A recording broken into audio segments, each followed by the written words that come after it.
कई बार हमारे सामने ऐसा समस्या खड़ी हो जाती जहाँ पर हमें समझ में नहीं आता कि अब हमें क्या करना चाहिए। हमारे अंदर जोश तो बहुत होते हैं, लेकिन धीरे धीरे आत्मबल कम होने लगता है और जीवन ऐसा स्थिति में खड़ी हो जाती है कि हमें समझ में नहीं आता कि अब हमें क्या करना चाहिए और हम पूरी तरह ज़िंदगी में टूटने लगते हैं। कहीं से कोई उम्मीद की किरण नज़र नहीं आती है। ऐसे में इंसान क्या करे?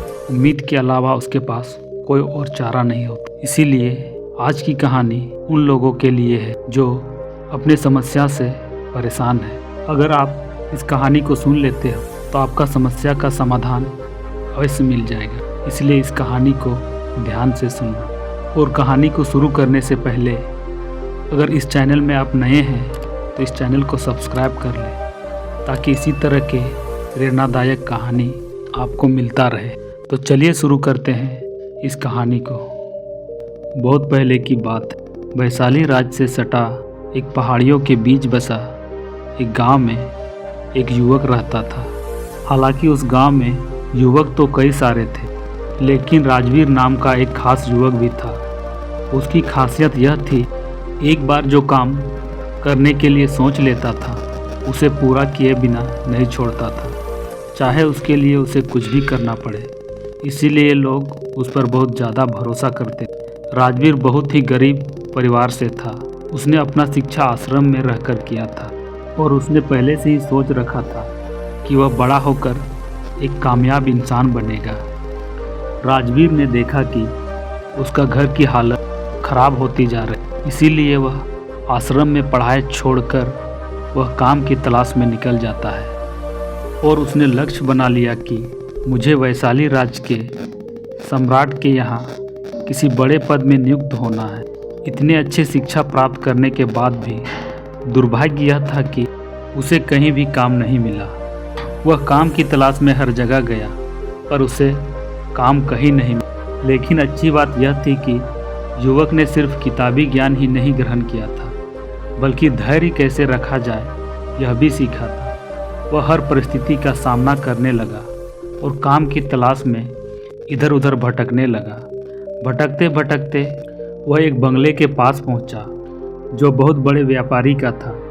युवक ने सोचा उस व्यापारी के पास कोई काम हो सकता है मेरे लिए। जिस समय वह युवक उस व्यापारी के पास पहुंचा, उस समय व्यापारी बैलगाड़ी में बैठकर कहीं दूर जाने की तैयारी कर। युवक ने व्यापारी के पास जाकर आदरपूर्वक उसे नमस्कार किया और प्रार्थना के स्वर में बोला, साहब मैं काम के तलाश में आपके यहाँ पहुँचा हुआ हूँ।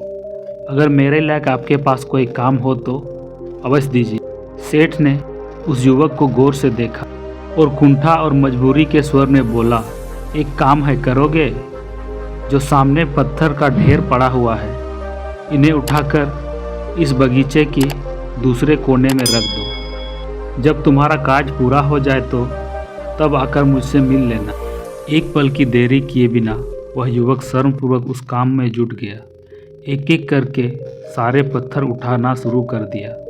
उसने बड़ी लगन और कड़ी मेहनत द्वारा व्यापारी के द्वारा बताए गए जगह पर सारे पत्थर रख दिए। लगभग 5 घंटे लगे। उसके बाद वह युवक व्यापारी के पास पहुंचता है और कहता है, साहब आपने जो काम मुझे दिया था वह मैंने पूरा कर दिया है। तभी व्यापारी कहते हैं कि क्या तुम और काम करना चाहोगे?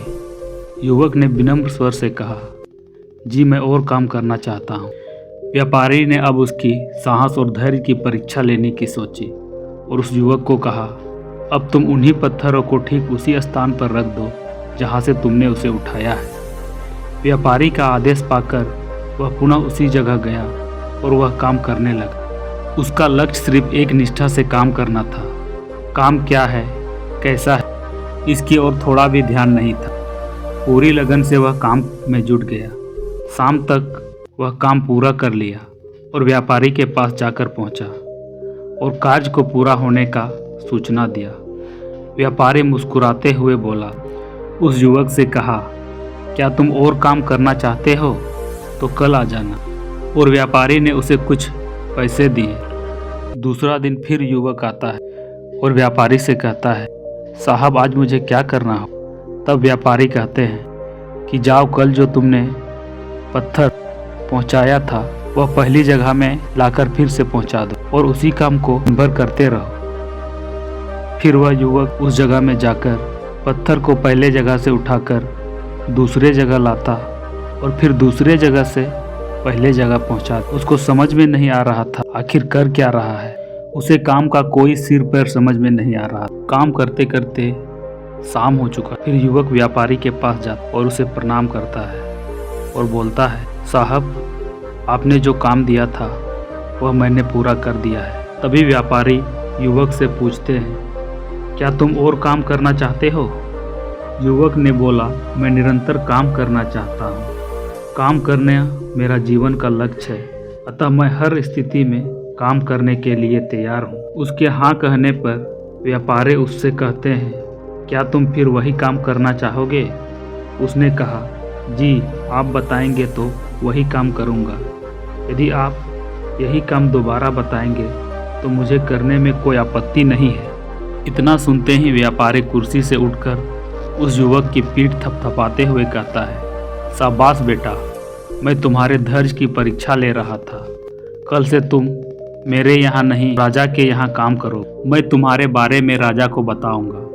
अगले दिन व्यापारी उस युवक को लेकर राजा के पास गया। व्यापारी ने राजा को उस युवक के बारे में सारा बातें बताई। राजा बहुत प्रसन्न हुआ। राजा बोले, मुझे ऐसे ही युवक की ज़रूरत थी जिसके पास धैर्य हो। फिर वह राजा युवक को अपने सलाहकार नियुक्त कर लेते हैं। यह सुनकर युवक के चेहरे पर मुस्कान आ जाती है। उस युवक के शरीर में खुशी की लहर दौड़ जाती है। दोस्तों, हमारे जीवन में मुश्किलें बहुत सारे आती है। जितने बड़े आपके सपने होंगे उतना ही बड़ा आपका मेहनत और धैर्य होना चाहिए, क्योंकि जिस व्यक्ति के जीवन में धैर्य नहीं है वह व्यक्ति अपने जीवन में कोई भी बड़ा काम नहीं कर सकता। जिंदगी में मुश्किलें आते रहती हैं हमें मजबूत बनाने के लिए। जो ज़्यादा जितना मजबूत होता है वह उतना ही ज़्यादा बोझ सहन करता है। जो कमज़ोर होता है वह ज़्यादा बोझ नहीं सहन कर पाता है। अगर जीवन में संघर्ष है तो आपको यह समझकर चलना है कि एक दिन जीवन में आप अवश्य सफल होंगे। तो यह थी आज की कहानी, जिससे आपको कुछ ज्ञान ज़रूर मिला होगा। अगर यह कहानी आपको अच्छा लगा हो तो चैनल को सब्सक्राइब और वीडियो को लाइक ज़रूर कर दें और कमेंट बॉक्स में नमो बुद्धाय ज़रूर लिखें। पूरी कहानी को सुनने के लिए बहुत बहुत धन्यवाद।